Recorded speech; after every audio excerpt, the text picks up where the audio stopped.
మిత్రులారా, మీకు తెలవని కొన్ని విషయాలు నేను మీకు చెప్పాలనుకుంటున్నా. 2009వ సంవత్సరం నవంబర్ 29 నాడు తెలంగాణ తొలి ముఖ్యమంత్రి కేసీఆర్ గారు అలుగునూరు కరీంనగర్లో మరి తెలంగాణ ఉద్యమంలో భాగంగా తెలంగాణలో మరి ముఖ్యంగా హైదరాబాద్ బిడ్డలకు అన్యాయం జరుగుతుందని ఆ రోజు అమరణ నిరాహార దీక్షకు పూనుకుంటే వారు ఆనాటి ప్రభుత్వం అరెస్ట్ చేస్తే తర్వాత మలిదశ ఉద్యమం ఉస్మానియా క్యాంపస్లో వచ్చింది. విపరీతంగా విద్యార్థులను కొట్టిండ్రు. ఆనాడు నేను ఇక్కడే రాజనగర్లో ఉండే అప్పా దగ్గర డిఐజీగా పనిచేస్తూ ఉన్నాను. అప్పుడు మేడం హోంమంత్రి.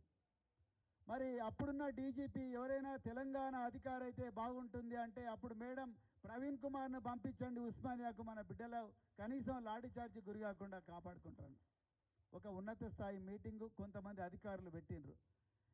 ఏం కాదు, ఇవన్నీ మస్తు ఉద్యమాలు చూసినాం, నక్సలైట్లను అణిచివేయలేదా, మావోయిస్టులను అణిచివేయలేదా, దొంగలను అణిచివేయలేదా, దుర్మార్గులను అణిచివేయలేదా, అదేవిధంగా తెలంగాణ ఉద్యమకారులు కూడా అణిచివేద్దాం, కాల్పులు చేద్దాం, కొడదాం, కాళ్ళు ఇరుగొడదాం అని చెప్పేసి ఆనాడు కొంతమంది ఆంధ్ర ప్రాంతానికి చెందిన అధికారులు, తెలంగాణ అంటే నరనరాన వివక్షను నింపుకున్న అధికారులు కొంతమంది కొన్ని తప్పుడు నిర్ణయాలు తీసుకొని విపరీతంగా విద్యార్థులను కొడుతుంటే హోంమంత్రిగా ఉండి కూడా తన విలువైన హోంమంత్రి పదవిని నా తెలంగాణ బిడ్డల మీద దాడి జరిగితే నేను రాజీనామా కూడా చేస్తానని చెప్పి ఏకంగా మరి హోంమంత్రి హోదాలో కూడా మరి ఉస్మానియాలో ఎన్సీసీ గేట్ దగ్గరికి మేడం రావడం జరిగింది. వారు ఆనాడు హోంమంత్రిగా లేకపోయిండుంటే ఎంతోమంది తెలంగాణ బిడ్డలు చనిపోయేవారు.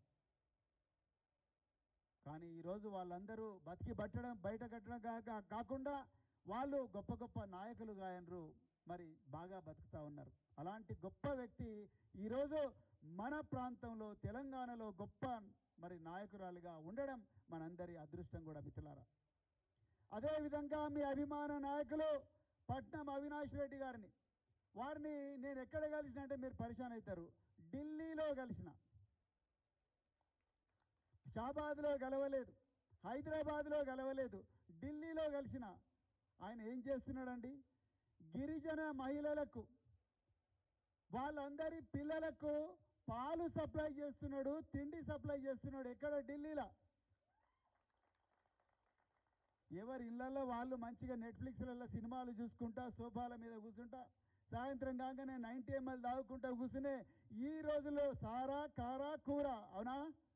అలాంటి పరిస్థితుల్లో కుటుంబాన్నంతా వదిలేసి 2000 కిలోమీటర్ల దూరంలో ఉండే ఢిల్లీలో లగచర్లలో ఇదే రేవంత్ రెడ్డి ప్రభుత్వం కిష్టుబాయి, సుశీల, జ్యోతి, వీళ్ళందరూ గర్భిణీ స్త్రీగా ఉన్న జ్యోతి ఈరోజు ఢిల్లీకి పోయి వాళ్ళ గోస నేషనల్ హ్యూమన్ రైట్స్ కమిషన్కు చెప్పుకుందామని వస్తే వాళ్ళందరికీ అన్నం పెట్టి వాళ్ళందరినీ కంటికి రెప్పలా కాపాడుకున్న వ్యక్తి ఇవాళ మీ జెడ్పీటీసీగా ఉన్నాడు అవినాష్ రెడ్డి గారు. మీరు నిజంగా చాలా చాలా అదృష్టవంతులు మిత్రులారా.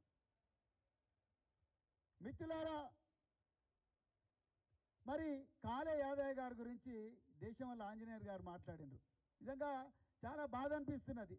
మీరందరూ పోరాట యోధులై కాంగ్రెస్ పార్టీ దౌర్జన్యాలకు వ్యతిరేకంగా గ్రామాల్లో కొట్లాడి పోలీసు కేసులైనా తన్నులు తినైనా ఆయనను గెలిపిస్తే ఈరోజు ఒక్క దెబ్బకు కాళే యాదయ్య గారు కాంగ్రెస్ పార్టీకి జంప్ అయిపోయినారు. అట్లా 9 మంది జంప్ అయినారు, 10 మంది జంప్ అయినారు. ఇంకా ఎంతోమంది స్వార్థపరులు కేసీఆర్ గారి 10 సంవత్సరాల పాలనలో చేసుకోవాల్సిందంత చేసుకొని వెంటనే కాంగ్రెస్ పార్టీ అధికారం రాగానే మిమ్మల్ని అందరినీ కూడా మోసం చేసి ఆయన కాంగ్రెస్ పార్టీలకు పోయిండు. మరి ఆయన ఎమ్మెల్యేగా ఉండాలా? ఇంకా గట్టిగా చెప్పండి, ఉండాలా?